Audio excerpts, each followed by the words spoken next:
E aí galera, beleza? Eu sou o Mister Pen e hoje eu vou ensinar para vocês como formar algumas frases de afirmações positivas. O que seriam afirmações positivas? São afirmações que não tem não. Por exemplo, uma afirmação positiva. Eu gosto de viajar. O que seria uma afirmação negativa? Eu não gosto de viajar, ok? Então hoje eu não vou mexer com perguntas, hoje eu não vou mexer com afirmações negativas, hoje eu vou mexer só com afirmações positivas. E por que eu coloquei aqui o nome do título de gaveta de afirmações positivas? Porque no meu método eu divido em gavetas, tá? Então, dentro de cada gaveta são possibilidades de formações de frase, ok? Eu tentei dividir bem a estrutura aqui para que vocês consigam entender as possibilidades de formações de frase, ok? Mas em cada uma das gavetas eu sempre uso os quatro tempos, tá? Quais são os quatro tempos?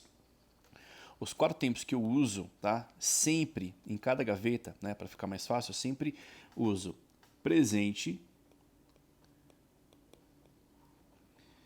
passado, futuro e imaginário.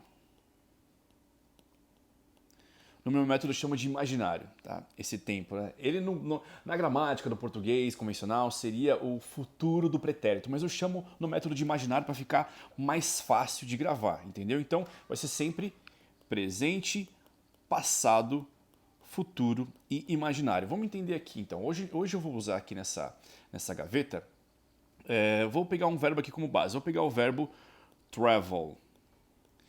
Um verbo que eu amo muito, uma coisa que eu amo muito fazer. Travel. Travel significa viajar, ok? Viajar, ok? Então, vamos começar aqui, ó. Então, essa gaveta aqui que eu vou fazer é de afirmação positiva, ok? Então, vamos começar aqui, ó. Então, a primeira vai ser a linha do presente. Hoje eu vou usar o pronome I, tá? O pronome I. I significa eu, ok?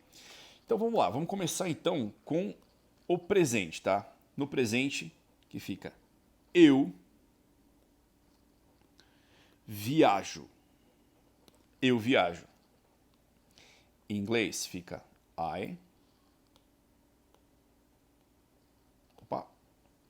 Em inglês fica I. E o verbo, né? Travel. Ok?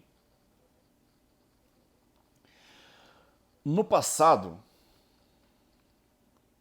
fica eu viajei. Eu viajei. Vai ficar I traveled. Vai ter o quê? Um ed no final, tá? Existem dois tipos de verbo em inglês. Existem os verbos que são regulares, tá? O verbo que é o regular é aquele verbo que segue a regra. E qual que é a regra? É colocar o ed,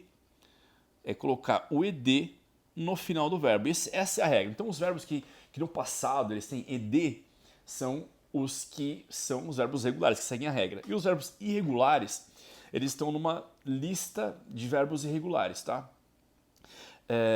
Essa lista de verbos irregulares eu vou até deixar aqui na descrição do vídeo para que vocês possam acessar, tá? Vou deixar um arquivo aqui que vocês consigam, ou um link para vocês acessarem a lista dos verbos irregulares. E então assim, são dois tipos de verbo, regular e irregular. O que segue a regra é colocar o ed então no final, tá? E eu falo para todo mundo pergunta assim, pô, mas como que eu vou saber se o verbo é regular ou ele é irregular? Eu falo assim, ó, na dúvida, entendeu?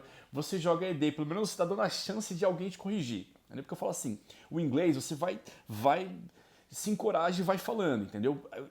É melhor o seu inglês errado do que inglês nenhum, né? Eu sempre falo que não tem como melhorar uma coisa que não existe. Então, primeiro o seu inglês tem que existir mesmo com erros, entendeu? E aos poucos você vai corrigir. Então, se você quer falar algum verbo no passado, né?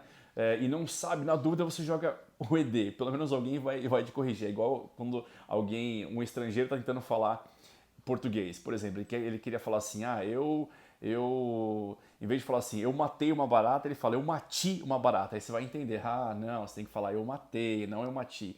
Mas você entendeu porque ele usou uma referência de passado, mesmo não sendo a correta. Então, eu falo que assim, na dúvida, você joga ED. Eu falo que todo verbo tem que jogar o ED até que você prova o contrário. E aos poucos você vai aprendendo, mas vai se encorajando aí para falar. Então, no passado fica, né, eu viajei, fica I traveled, ok? Vai ficar esse ED no final. E no futuro, tá? No futuro que seria eu, opa, apanhando aqui para não perder o costume, né? Vamos lá. Então, aqui, para falar no futuro, seria eu vi a, eu viajarei. Eu viajarei. Então vai ficar I will travel. Ok? I will travel. O que vai acontecer aqui, ó? Perceba que o verbo, né? Perceba que o travel aqui, ele não vai ter mudança nenhuma, tá? O que vai acontecer aqui? Você vai usar esse auxiliar aqui, esse auxiliar que é o will, ele representa o futuro. Então, ele representa o futuro. Aqui, ó, will. Quando você coloca o will, ele vai representar então o futuro. Se eu quiser falar isso de uma forma contraída, eu também posso usar aqui, ó, o ao, né, que seria o I, o apóstrofo e os dois L's aqui, ó. Então tem duas maneiras de eu falar isso no passado. Ou eu falo I will travel, ou eu falo somente I'll travel, ok? Então são duas maneiras de falar isso. Agora, no imaginário, seria eu viajaria. Eu viajaria. Então como que fica esse eu viajaria? Vai ficar I would travel. I would travel. Então eu usaria aqui esse would aqui. Eu usaria esse would para mostrar que está no imaginário. E o travel, ele não muda, tá? Então, se eu quiser falar esse would na forma contraída, seria I'd. I'd. Então, para falar no imaginário, seria I would travel, que eu viajaria, ou simplesmente I'd. Opa, ou seria simplesmente I'd travel, ok? Então, aí você pergunta, pô, mas por que você colocou gaveta? Cadê a gaveta? Primeiro eu expliquei tudo, depois agora eu vou mostrar na forma prática como a gaveta funciona, tá? Então assim, ó, vamos lá. Vamos entender como essa gaveta funciona. É como se fosse uma formulazinha, tá? Então, ó, aqui, vamos lá. A gaveta, e essa gaveta é o quê? Aqui, de afirmação positiva, ok? E a estrutura que eu estou é a estrutura simples. Então vamos lá. Lembre que sempre a primeira linha é presente, a segunda linha vai ser passado, a terceira linha futuro e a quarta linha do imaginário, ok?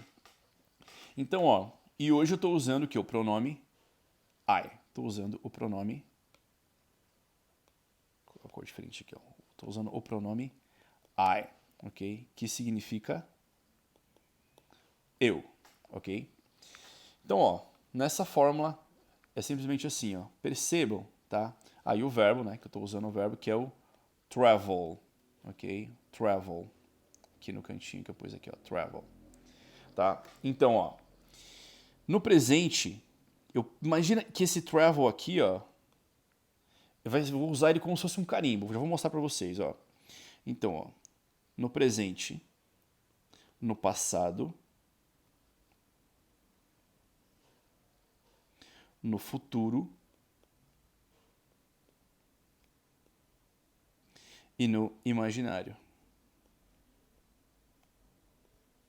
Então assim, ó, imagina uma coisa, eu vou pegar aqui, ó,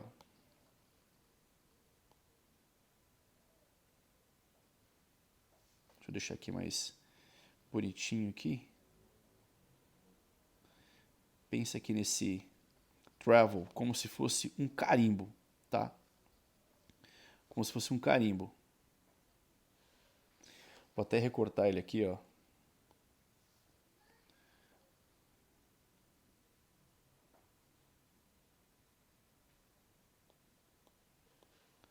Então assim, ó, se eu quero falar assim, eu viajo, I travel. Eu viajei, I traveled. Eu viajarei, I'll travel. Eu viajaria, I'd travel, tá? Isso funciona com qualquer outro verbo, tá? Então, por exemplo, vou pegar o verbo trabalhar aqui. Vou pegar o verbo trabalhar, que é work, ok? Mesma coisa, vou recortar ele aqui. E se eu quero falar então, eu trabalho no presente, I work. Tipo, eu trabalho todo dia, aquilo faz parte da minha rotina, entendeu? Da minha rotina que eu faço sempre. Eu sempre trabalho. Eu trabalho, então I work. Okay? Eu trabalho sempre, I work. Eu trabalhei ontem. I worked yesterday. I worked. Esse E aqui, ele você não pronuncia o som do E, você pronuncia como se fosse só a letra D, mas tem um som bem parecido com T, na verdade, T de tatu. Fala worked, ok? Então, ó, eu trabalho no presente, I work. Eu trabalhei no passado, I worked. Eu trabalharei, I'll work. I'll, tá? Lembra até o Michael Jackson, né, cantando, né? Just call my name and I'll be there. Esse é o som. I'll be there. Então, I'll work, ok? Então, eu trabalharei, I'll work. E eu trabalharia, I'd work, ok? Galera, então é isso. Nessa tabela vocês conseguem usar assim qualquer verbo, tá? E sempre usando os 4 tempos, tá? Então, essa foi a aula de hoje, ok? Compartilhe aí com seus amigos que estão aprendendo inglês, que querem aprender como formar frase, como usar os tempos, ok? Se inscreve no canal para mais vídeos. Gratidão!